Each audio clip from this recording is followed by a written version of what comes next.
The desert world of Cadros burned beneath twin suns, their harsh light stretching the shadows of abandoned outposts and scattered dune ridges into thin, wavering lines.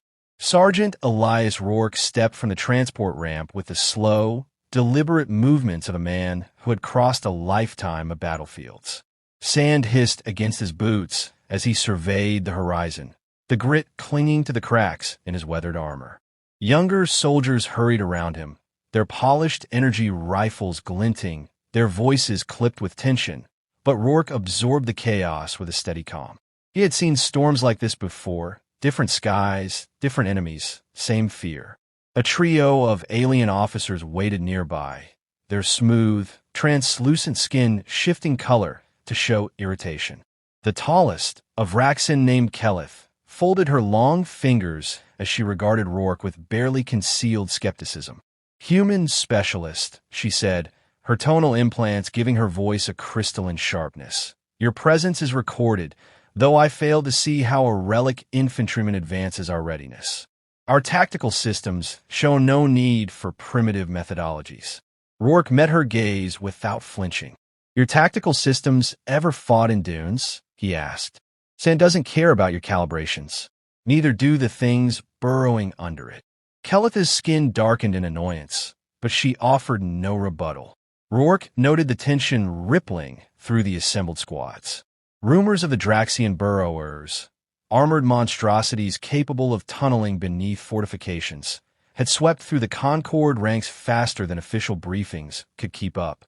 The aliens' shimmering plasma rifle arrays had already proven unreliable in early skirmishes, their energy dispersing against the Burrowers' thick chitin plating. But the Concord, proud and technologically confident, refused to acknowledge desperation. Rourke walked toward a small supply skid assigned to him. Inside were stacked metal cases labeled in faded Earth military stenciling. The aliens treated the crates as though they contained museum exhibits, and in many ways, they did. Rourke knelt, placing his hand on the largest case. Its weight told stories of the worlds it had crossed, of the battles it had survived, of the soldiers who had trusted it. He sensed eyes on him as he unlatched it, but kept the lid shut for now. No point in showing his cards before the deck was shuffled. Another officer approached, a slender Erythian named Terrace, his voice anxious and fluttering. "Sergeant, command reports multiple subterranean signatures approaching our perimeter. They move faster with each cycle. Our shields won't hold if they surface beneath the forward encampment." Rourke straightened. "Then pull your people back from the flats. High ground buys us seconds, maybe minutes. Enough for me to get set." Kelith bristled. "Set for what? Human rifles cannot crack Draxian armor. Your projectiles are obsolete." "Funny thing about armor," Rourke said. "Everything cracks if you hit it hard enough in the right spot." A tremor rolled beneath their feet, faint but unmistakable. The soldiers stiffened. Sand trickled down the slopes of nearby dunes, and a low churning rumble rose from beneath the earth like something vast awakening. Panic flickered across alien faces as command chattered in their earpieces, issuing scrambled orders that contradicted one another. Rourke lifted the heavy case with practiced ease. "You can keep scoffing," he said, "or you can help me stop what's coming." Kelith hesitated, pride and uncertainty warring across her shifting skin. Another tremor surged, stronger than before. "Fine," she said. "Show us what humans call preparation." Rourke nodded once and strode toward the dunes, the weight of old earth steel in his hands and a familiar fire rising in his chest. The storm was coming. He intended to meet it. Rourke knelt in the sand, his breath steady as he flipped the latches on the heavy case. The metallic clicks echoed against the barren dunes, drawing the wary attention of the alien soldiers scattered nearby. When he lifted the lid, the sunlight struck the weapon within, a long, menacing rifle with a thick barrel and bipod legs scarred by age. The ammunition beside it gleamed like brass relics from another era. The alien stared, uncomprehending, as if he had unearthed some forgotten ceremonial artifact rather than a machine of war. "This," Rourke said quietly, running a hand over the weapon's worn receiver, "is what we used before fancy shields and clean energy beams. When we needed something dead, we made sure physics did the job. Kelleth approached, her posture taut, skepticism radiating from every calculated step.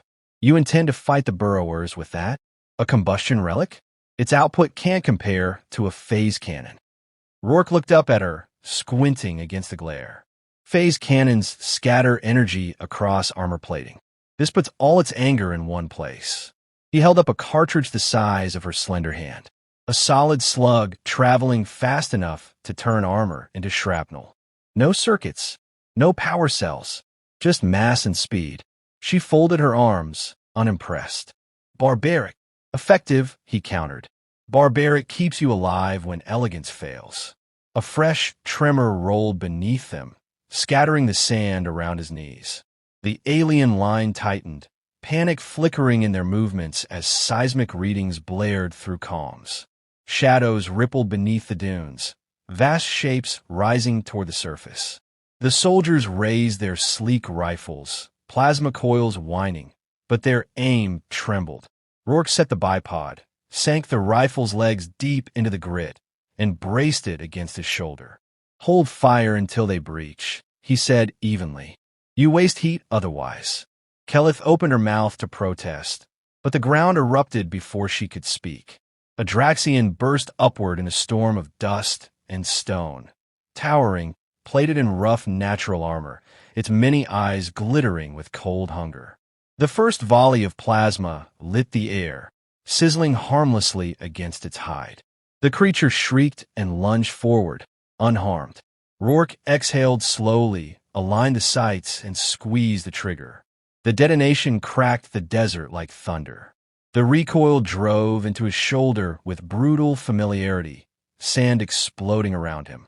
The massive round struck the Draxian square between its eyes, and for a breathless moment, nothing happened. Then the creature's head ruptured, the chitin shattering like glass. Its body collapsed in a convulsion of limbs and dust, lifeless before it struck the ground. Silence followed, stunned and heavy. Even the comms went dead for a heartbeat. Kelleth's skin flickered from disbelief to awe. The nearest soldiers lowered their weapons, staring at the human and his smoking rifle as if witnessing sorcery. Rourke ejected the spent casing. It landed in the sand with a soft hiss. Told you, he murmured. A low rumble answered him. More signatures, dozens this time. He didn't look surprised. They're coming in force. I'll need spotters. The aliens exchanged uncertain glances. Terrace, trembling, stepped forward first. I'll do it. Others followed, hesitant but compelled. Rourke gave a curt nod. Good. Watch for dust plumes. Call out range. I'll do the rest. The second wave broke from the sands, and this time the aliens didn't scatter. Rourke fired again, each shot precise and devastating. The rhythm became hypnotic. Aim, fire, reload. The aliens adapted quickly, shouting coordinates, stabilizing his tripod, retrieving cartridges. They moved as one unit, something almost human in their shared urgency. When the last burrower fell, the desert was still again. Rourke rose slowly, joints protesting, and looked toward Kelleth. Her voice was quiet. Perhaps barbarism has its uses. He reloaded with a faint smile. We're just getting started. The dunes still trembled from the aftermath of the skirmish when Rourke began reorganizing the shaken coalition. The aliens had formed a loose semicircle around him. Their postures changed. Less disdain, more intent observation. Terrace hovered closest, his narrow hands fluttering with restless purpose as he assisted in stacking spent casings and loading fresh magazines. Rourke watched them adapt with quiet approval. Raw nerves had shifted into focused discipline. They were learning to survive, and survival had a way of sharpening resolve. Kelleth stepped beside him, her tone measured but no longer dismissive. Your projectile strategy clearly has merit. However, our reconnaissance indicates a larger disturbance moving beneath the northern ridge. Our analysts believe it is different. Rourke locked a fresh magazine into the anti-tank rifle and rose, testing its weight. Different how? She hesitated, translucent skin dimming. Larger. Its seismic signature dwarfs the ones we fought. If their previous assault was a probe, this is their hammer. Rourke scanned the ridge, the jagged crest rising like a scar across the desert. A faint line of dust shimmered above it, almost imperceptible, but growing. The creatures were burrowing faster. "Then we'll break the hammer before it swings," he said. "First we tighten the line." He guided the aliens up the dune slopes, positioning them along natural choke points where sand narrowed between rocky outcroppings. The height granted them visibility and forced potential attackers into predictable routes. Plasma rifles were sighted alongside newly distributed human rifles from the crates, though many soldiers still fumbled with the recoil. Rourke corrected their grips with patient efficiency, adjusting elbows and bracing feet. "Let the rifle work," he instructed. "Don't fight it. Control the movement. Don't choke it." The aliens listened with unusual reverence, repeating his instructions in hushed tones. Keleth observed silently, piecing together the practicality of the tactics. She had always relied on predictive algorithms and energy modulation. This hands-on, instinct-driven approach unsettled her, yet fascinated her. A sudden tremor hummed beneath their boots. The ridge shivered, shedding streams of sand like cascading waterfalls. Terrace's voice cracked as he shouted, "Seismic spikes. Multiple. No, singular. Converging. Sergeant, it's rising." The dune collapsed in a violent eruption. A monstrous tumbler beast burst forth, its towering form coated in thick slabs of chitin darker than obsidian.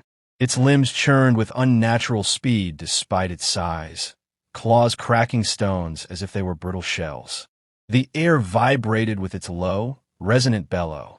Energy fire lit the sky, a volley of desperate beams that splashed harmlessly across the creature's armored plating. Alien soldiers faltered as the beast charged, weaving its bulk with unsettling agility. Rourke dropped to a knee and steadied the rifle. "Keleth, take your squad left. Force it into the narrows." She obeyed without argument, signaling her team through sharp gestures. They sprinted across the dune crest, firing timed bursts that agitated the beast but failed to wound it. The creature adjusted its trajectory, funneling into the constricted passage as Rourke predicted. "Good," he muttered. "Now expose the joints." The narrow terrain impeded its movement, forcing its legs to angle awkwardly as it lunged. Rourke aimed for the overlapping plates near the creature's foremost limb. He breathed out and fired. The recoil bucked, but the shot drove true.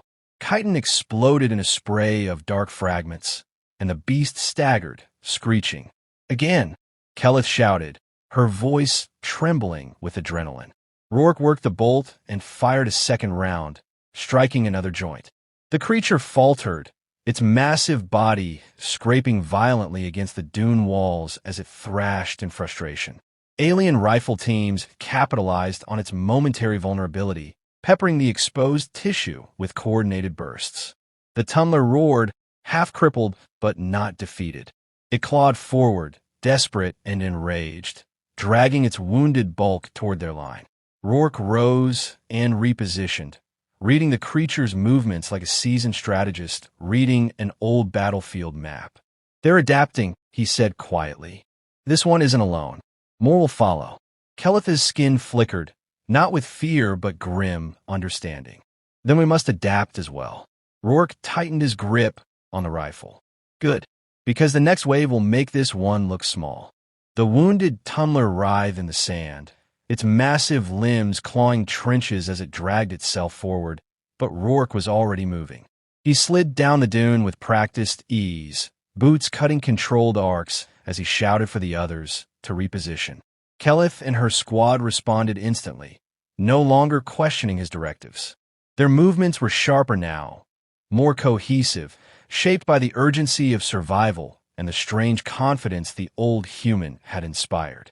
Terrace stumbled, but kept close behind Rourke, gripping his borrowed rifle with a mixture of terror and determination. "Form a staggered line," Rourke called. "Don't group up. Spread fire along its flank." His voice carried with a force that steadied frayed nerves. The soldiers obeyed, dispersing across the sand. The tumbler hauled itself toward them, bellowing with guttural fury as ichor dripped from its wounded joints. Even crippled, it radiated predatory menace. The air vibrated with each labored movement, as though the desert itself recoiled from the creature's persistence. Rourke dropped behind a low rise and threw himself into a firing position. The anti-tank rifle felt heavier than before, its recoil bruising his shoulder, but he welcomed the familiar ache. He sighted along the barrel, exhaling slowly. The creature lifted a massive limb, exposing a vulnerable seam. He fired. The round hit home, snapping the limb backward in a violent spray of broken plating. The beast collapsed onto its side, churning the sand into a whirling storm. Kelitha's voice cut through the chaotic noise. "It's weakening. Push forward." Her squad advanced with cautious precision, peppering the exposed flesh with well-timed bursts. Their coordination had sharpened. They no longer fought as isolated specialists, but as a unified unit. Yet even in its agony, the tunneler thrashed with desperate violence. A sudden sweep of its tail sent two soldiers tumbling backward. Rourke saw the moment of panic flicker in their movements and shifted position again, sliding down the opposite slope to regain a clear angle. His muscles protested, but he pushed through the pain. He lined up another shot, waiting for the creature's chest to rise during its strained breathing. "Hold fire," he murmured, though only Terrace was near enough to hear. The young alien froze, trusting him completely. The beast inhaled sharply, exposing a thin membrane near its throat. Rourke fired, and the round tore through with a wet crack. The tunneler spasmed once, then sagged, its roar fading into a gurgling whisper before silence claimed it. For a moment, the battlefield was still. Sand drifted around them in soft spirals, settling over the fallen creature. The soldiers stared at Rourke, the tension in their forms slowly melting into something like awe. Kelith approached, her skin shifting in a complex pattern he had come to recognize as conflicted admiration. "You were right," she said quietly. "Our technology failed where your simplicity succeeded." "It's not simplicity," Rourke replied, rising with effort. "It's understanding. Energy can be blocked. Circuits can fail. But mass and momentum, they don't lie. And neither does a soldier who knows his tools." Terra stepped closer, emboldened. "Will more be coming?" Rourke surveyed the horizon, reading the dunes like old terrain maps. The tremors had ceased for now, but he sensed the burrowers were not finished. "Not today," he said, "but they'll regroup. They always do." Kelith studied him for a long moment. "Then we'll be ready. With your guidance, our forces can adapt. Perhaps your methods are not as archaic as we believed." Rourke gave a faint, tired smile. "They're old, but old doesn't mean weak." In the quiet that followed, he reloaded the rifle with deliberate care. The aliens watched, not with ridicule, but with the respect earned only through shared survival. Beyond the dunes, the heat shimmered like a veil, hinting at new threats yet to emerge. Rourke adjusted his scarf against the wind and stepped forward, ready to face whatever came next, just as he always had.